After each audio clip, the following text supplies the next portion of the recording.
मुलं फक्त नावाने बदनाम आहेत. खरं प्रेमात धोका कोण देतं ही आजची स्टोरी ऐकल्यानंतर मला सांगा. ही स्टोरी मंगेश नावाच्या एका भावाची आहे. तो सांगतो 2 फेब्रुवारी 2014 पासून माझं रिलेशन होतं त्या पोरीसोबत. आमचं प्रेम खूप चांगलं चालू होतं. त्या मुलीला मणक्याचा आजार होता, तरी सुद्धा मी तिला कधी सोडलं नाही, कारण मी तिच्या शरीरावर नाही तर मी तिच्या मनावर प्रेम करत होतो. आमच्या दोघांच्या नातीची खबर तिच्या घरी पण होती, पण तिच्या आईला याच्याशी काहीच प्रॉब्लेम नव्हता. 2023 ला त्याने एक टेस्ट केली आणि त्याच्यात त्यांना समजलं की 30% तरी चान्सेस आहे ती आई होण्याची. आणि तेव्हा तिच्या आईची नियत बदलली.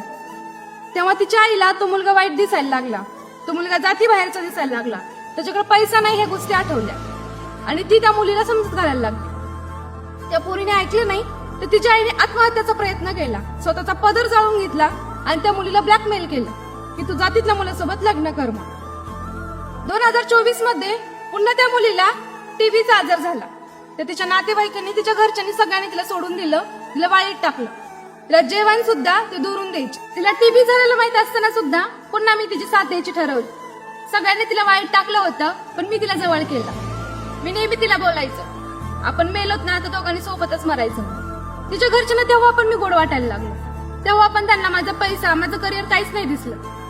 2025-26 ला तिचा टीबी बरा झाला आणि डॉक्टरांनी सांगितलं की ती आता एकदम व्यवस्थित आहे. घरच्यांची पुन्हा नियत बदलली आणि तिच्यासाठी स्थळ बघायला चालू केलं. अवघ्या 15 दिवसात त्या मुलीचं तिच्या घरच्यांनी लग्न ठरवलं आणि त्या ताणाताणामध्ये मी विष घेतलं, सुसाईड करायचा प्रयत्न केला. मी आयसीयूला ऍडमिट होतो 10-15 दिवस, तरी सुद्धा ती मला बघायला सुद्धा नाही आली. आणि तिच्या वाईट काळामध्ये मी तिच्या सोबत होतो, पण माझ्या वाईट काळात ती सोबत नव्हती ताई. मी तिच्या पुढे खूप रडलो ताई, तिचे पाय पकडले की प्लीज मला सोडून जाऊ नको. मग शेवटी तिने मला फसवलं आणि तिने मला धोका दिला. ती मला पुन्हा सोडून गेली. ही स्टोरी इतकी शेअर करा ना की त्या मुलीपर्यंत पोहोचली पाहिजे आणि तिच्या घरच्यांपर्यंत पण, आणि त्यांना समजलं पाहिजे की त्यांनी हिरा गमावलाय. व्हिडिओ शेवटपर्यंत बघितल्याबद्दल धन्यवाद.